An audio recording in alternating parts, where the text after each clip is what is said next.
Your Highness? You summoned me? No, forgive me.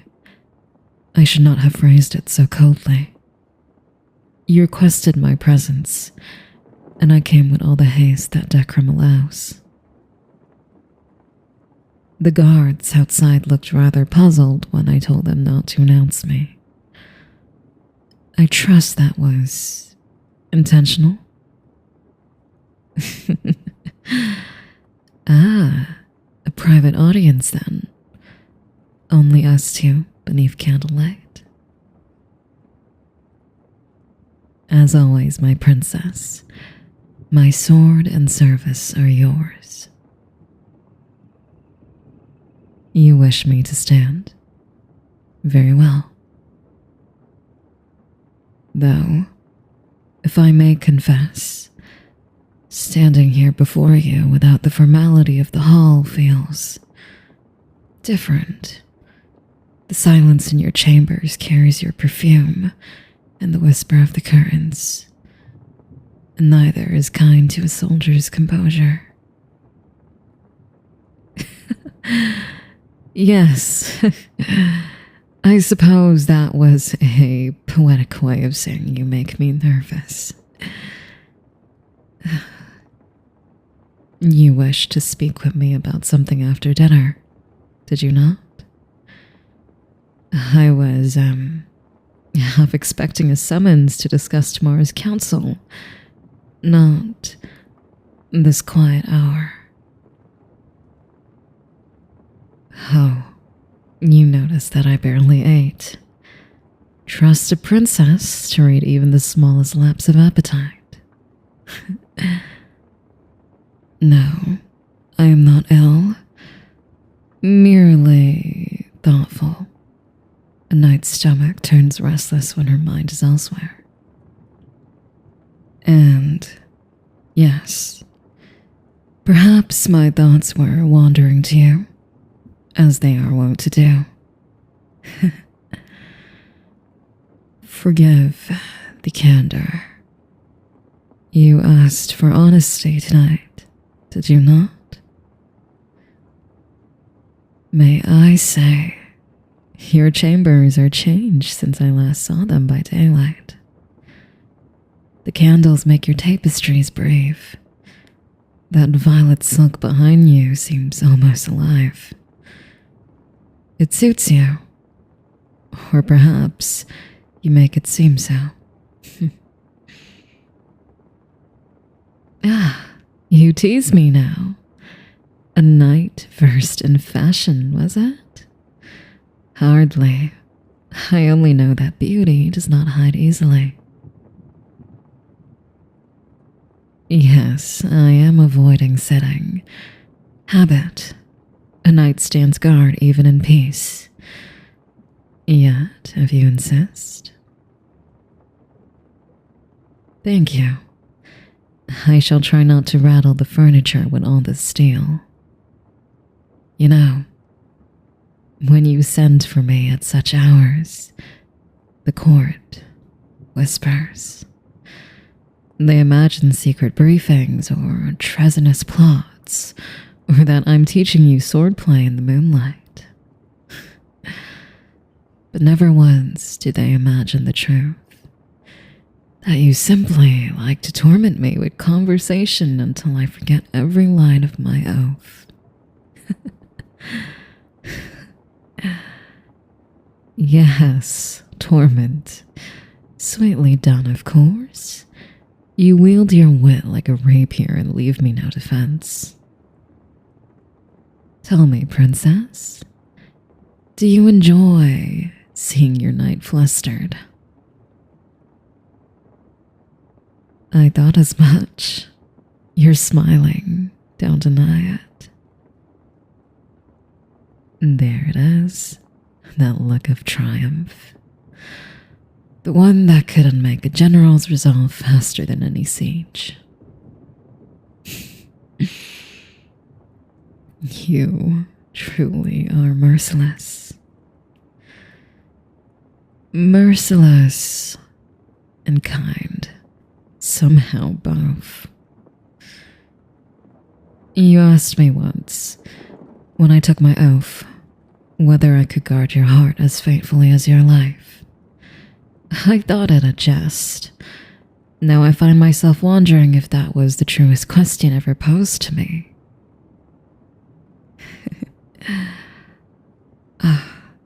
Forgive me. Too grave a note for so gentle an evening.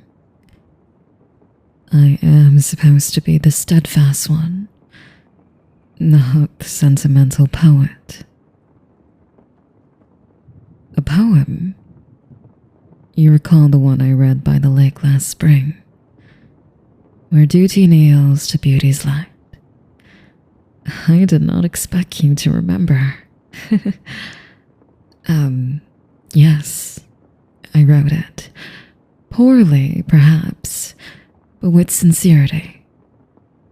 You must promise never to show it to the court minstrel. I'd never live down the comparison. You jest that I sound more bard than knight.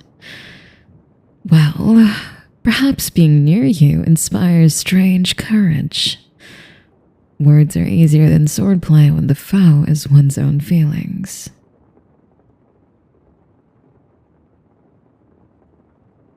You ask what feelings I speak of. Dangerous ones, princess. The kind a loyal guard should silence before they take root. Do not look at me so. You'll make me say it plainly. And then I'd never forgive myself. Let us speak of lighter things. Tell me about the banquet earlier. Did Lord Fenric finally trip over his own cape again? He did. Glorious. The man could turn a toast into a tragedy.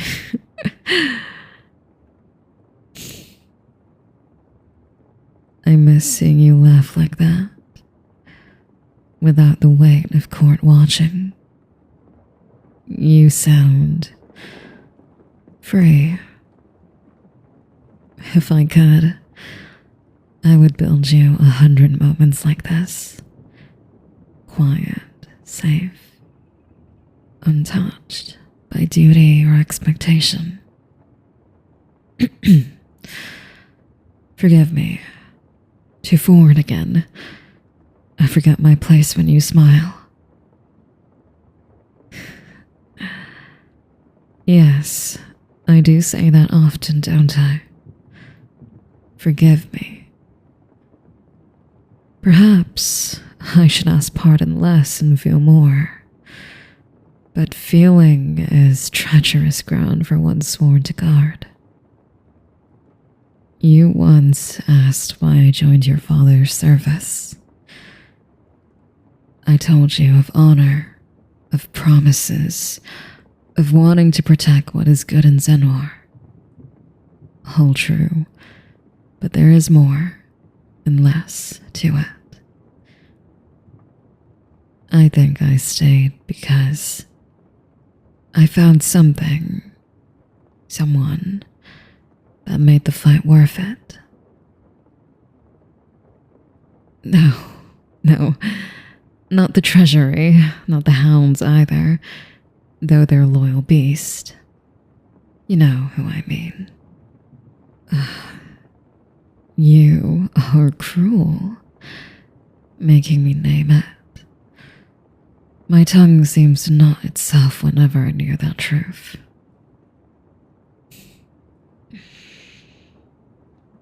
Yes, I know. You would call it courage, not cruelty. You always do. The candles, they burn low. Shall I tend to them? As you wish. There. You kept them in shape of a circle tonight. A warding pattern? Or simply aesthetic? To make the chamber feel smaller, cozier. It works. The world ends at the edge of this light, and only we remain. If I may say, Princess, you are braver than most kings. You meet the night unguarded, save for one wary knight whose heart betrays her with every glance. I should not have said that. I keep crossing lines in my speech as if daring you to notice. And of course you notice. You always do. You ask what weighs on me lately. This. Exactly this. The battle between duty and desire. Between the sword at my side and the pulse that quickens whenever you speak my name.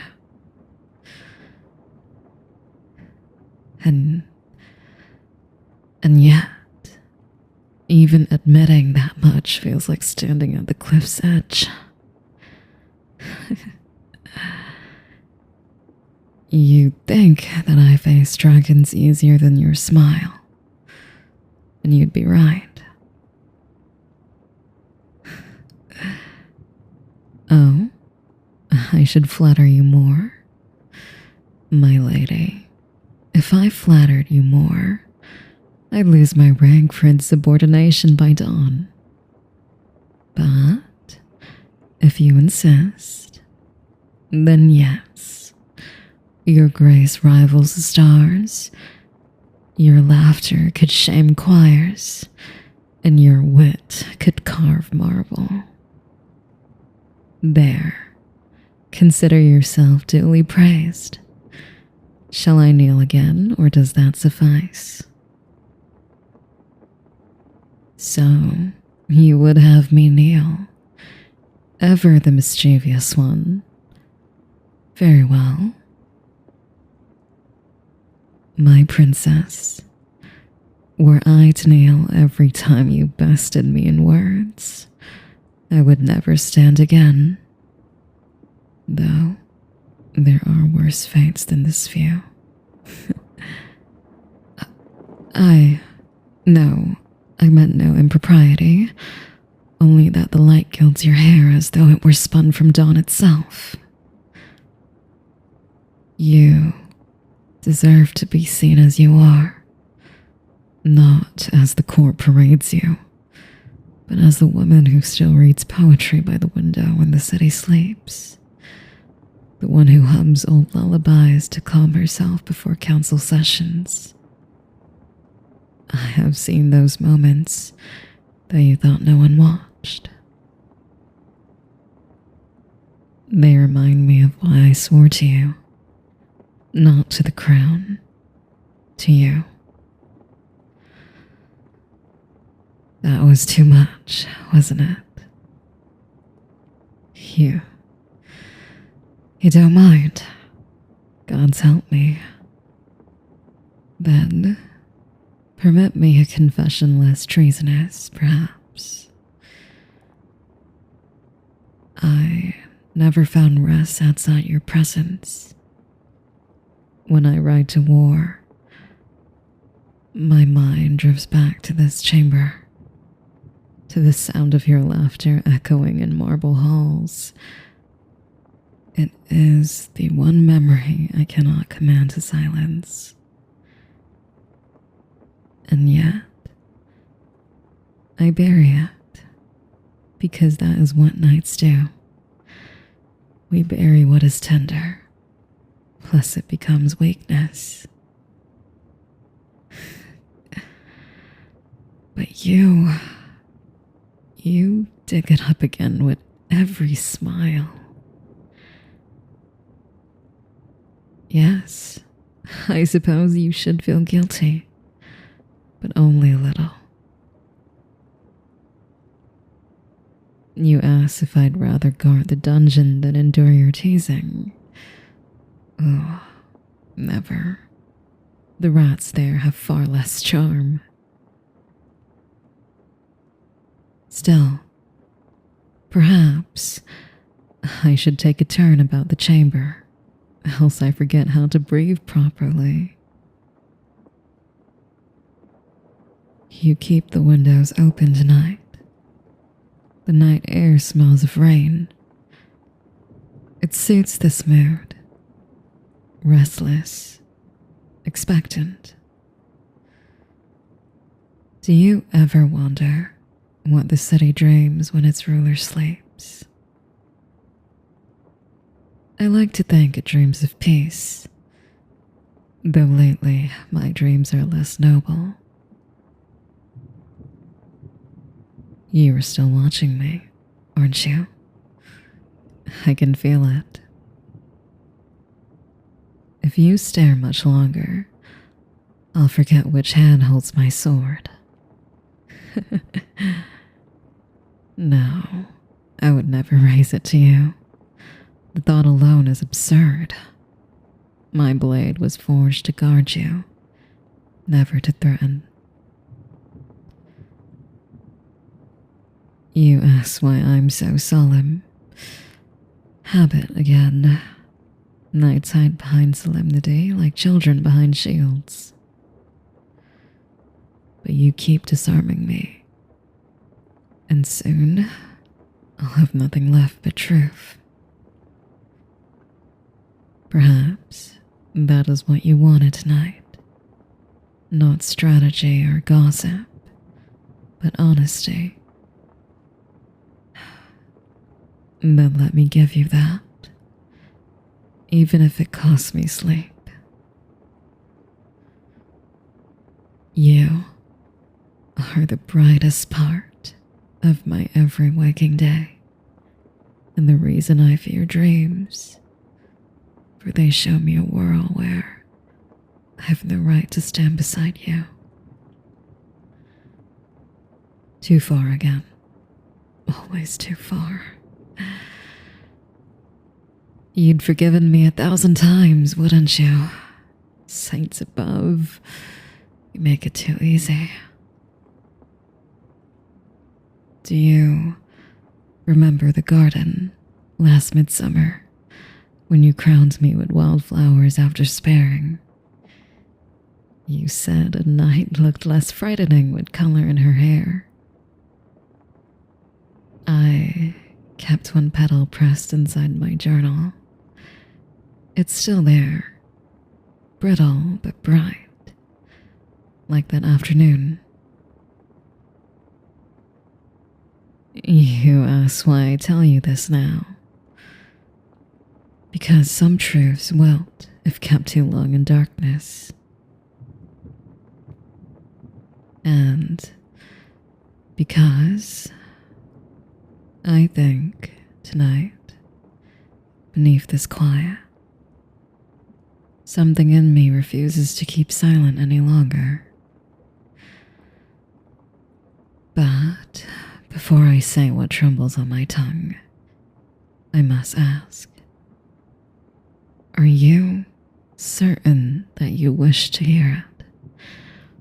For once spoken, it cannot be taken back. You do. Then, let me find the courage.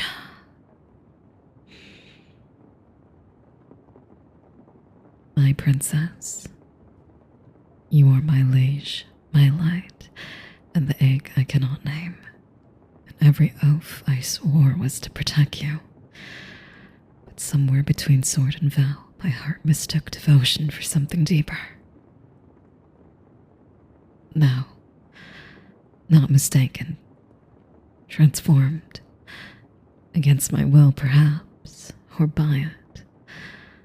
I can no longer tell. There, half the truth laid bare like a wound. Say nothing yet.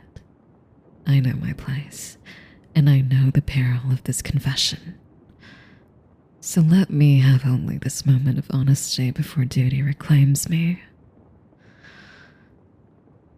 If you wish, I will forget I have ever said it.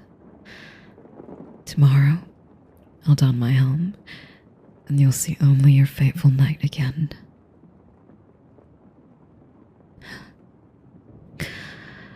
You would not wish for me to forget. Then, perhaps there is more mercy in your heart than I dared hope. I can see the candles reflected in your eyes. They tremble, as if listening with us. The world feels very small now. Only you and me and the truth between us. Perhaps I should stop speaking before words ruin what silence perfects. Still, allow me this one vow, even before I know what tomorrow brings. I will guard you, not as a servant to a crown, but as a soul devoted. I will stand between you and every shadow, even if it means I vanish into it. That is the shape of my heart, my princess. Do with it what you will.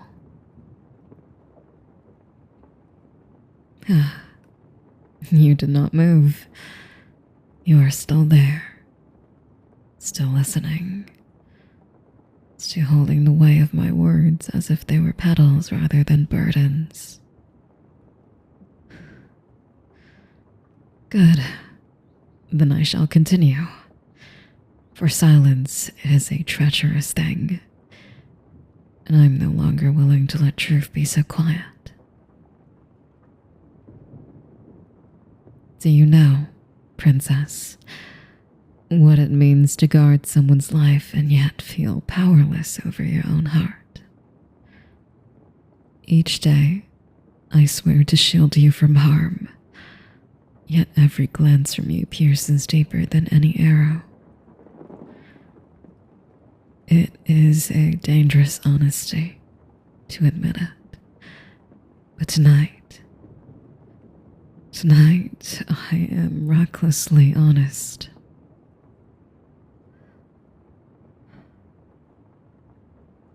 I have loved you from the first moment I saw you in court. Radiant and untouchable, the world bowing before your grace. I told myself it was admiration, devotion, and duty, all noble sentiments befitting a knight. But I was lying to myself. No, not lying, hiding from you, from myself, from every law I swore to uphold.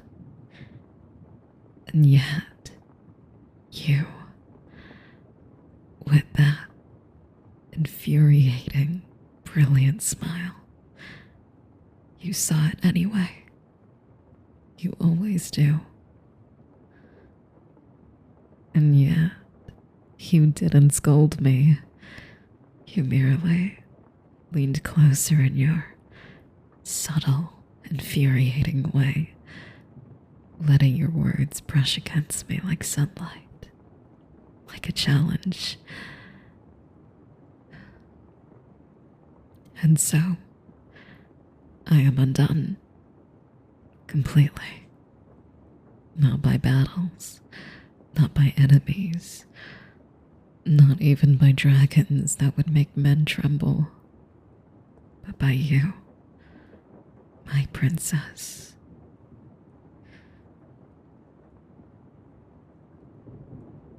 I did not expect you to answer me. Do not speak.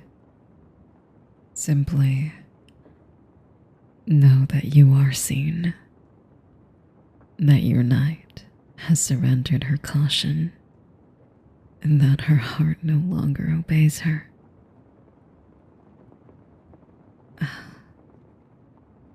hear your silent laughter. I feel it, even. You always have this way of speaking without words, and it disarms me more than any foe could. If I dared, I would take your hand, and I would fold you into my arms and shield you from every sorrow the world could dare to offer. But instead, I wait, obedient, patient, because I swore my vows. Yet patience and obedience feel less noble tonight, for I find my soul screaming to claim what is already mine, if only by the grace of your indulgent gaze. I do not ask for a return of feelings, princess. I do not beg for a promise. I only ask that you know, if the world should fall to fire and shadow, my heart has already chosen you.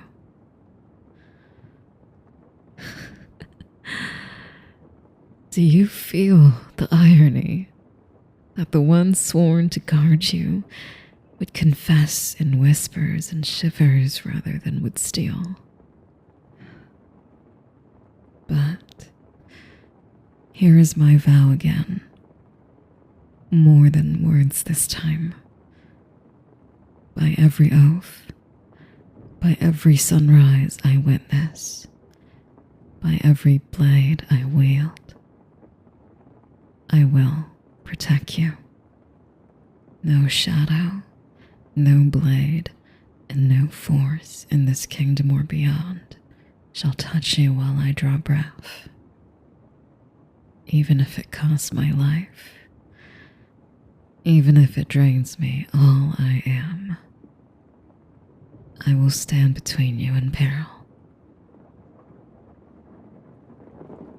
Do you see now that no decorum, no custom, and no law of men can bind my heart as it has bound to you?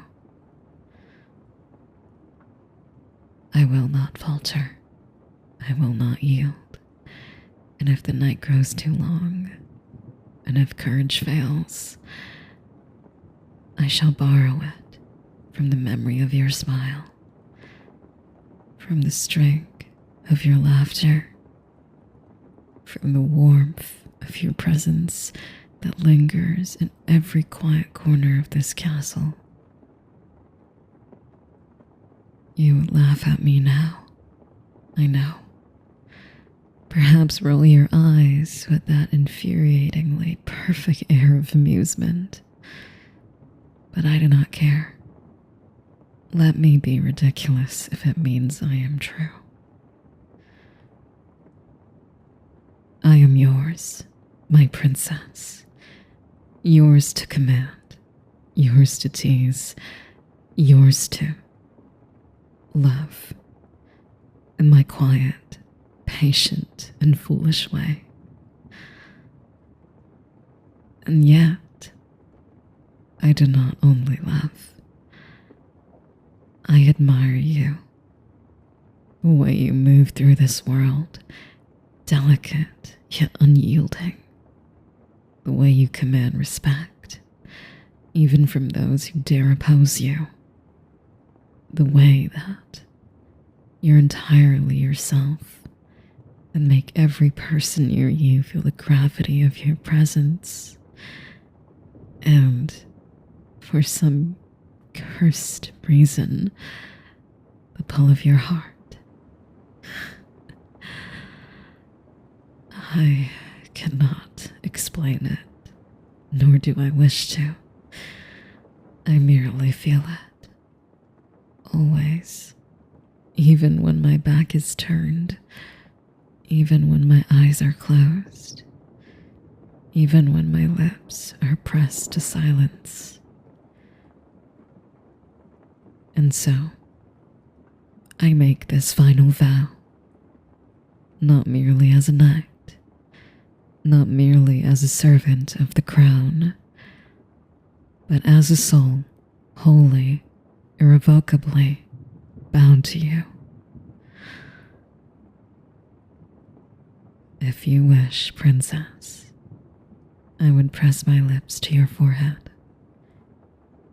A kiss of devotion, of protection, of unspoken longing.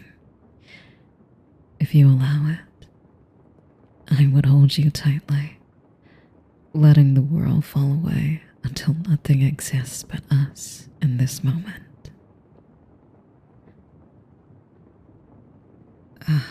Forgive me.